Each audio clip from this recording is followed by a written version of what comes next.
dan tidak tuntas. Akan tetapi kita menggunakan dasi. Mereka menggunakan baju yang rapi. Akan tapi bukunya pendidikan kaum tertindas. Di situ ditegaskan uang lebih banyak, bukan untuk mengalirkan ilmu lebih banyak. Hidup mahasiswa, hidup Indonesia, panjang perjuangan. Assalamualaikum. hidup! Hidup pendidikan Indonesia! Hidup! Kemudian hadir ke sini untuk membicarakan empat mata dengan tahun 98 itu. Dari awal kita telah nah kemudian secara panutan kita, guru. Setelah kita melihat fenomena yang terjadi di lapangan, kita mencoba untuk melakukan konsultasi. Kemudian ada beberapa tuntutan yang lahir. Ada 5 tuntutan yang lahir. Jadi tuntutan yang pertama itu meminta kepada wali kota Lusumawe untuk melakukan mutasi terhadap kepala dinas pendidikan saat ini. Yang kedua, segera lakukan mutasi besar-besaran terhadap kepala sekolah yang telah mempraktekkan perbuatan yang dilanggar dalam Undang-Undang 22 tahun 2021 tersebut. Yang ketiga, meminta wali kota Lusumawe untuk segera melakukan evaluasi terhadap tenaga pendidik yang tidak bermartabat dan tidak menjunjung tinggi nilai-nilai ilmu pengetahuan sebagai tempat atau sarana proses belajar mengajar.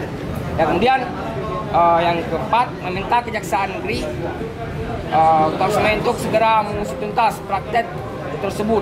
Artinya apa? Praktek pungli liar terhadap anak-anak sekolah dasar di Kota Lusumawe. Yang kelima, kita juga mendesak wali kota dan juga seluruh elemen untuk segera stop liberalisasi pendidikan itu.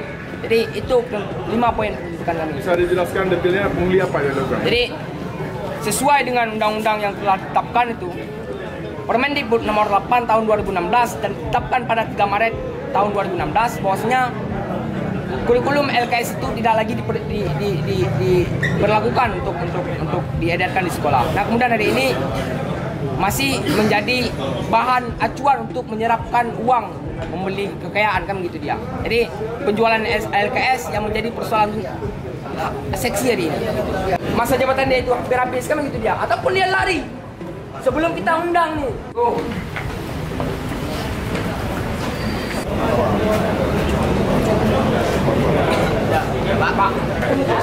Bahwa kita akan mengkaji ulang sesuai dengan produk hukum yang terbaru. Itu ada Permendikbud nomor 6 tahun 2021 tentang petunjuk teknis pengelolaan dana bantuan operasional sekolah reguler. Jadi kita akan mempelajari Permendikbud ini apakah ada larangan untuk diperjualbelikan atau tidak. Seandainya ada larangan untuk diperjualbelikan, apakah itu bisa termasuk dalam pungli atau tidak. Seandainya masuk dalam pungli, maka kita akan berikan kepada pihak berwenang lainnya diberikan. Namun saya baru tahu 2 hari yang lalu ketika ada brosur itu. Brosur ada pemberitahuan, ada ini jual beli LKS.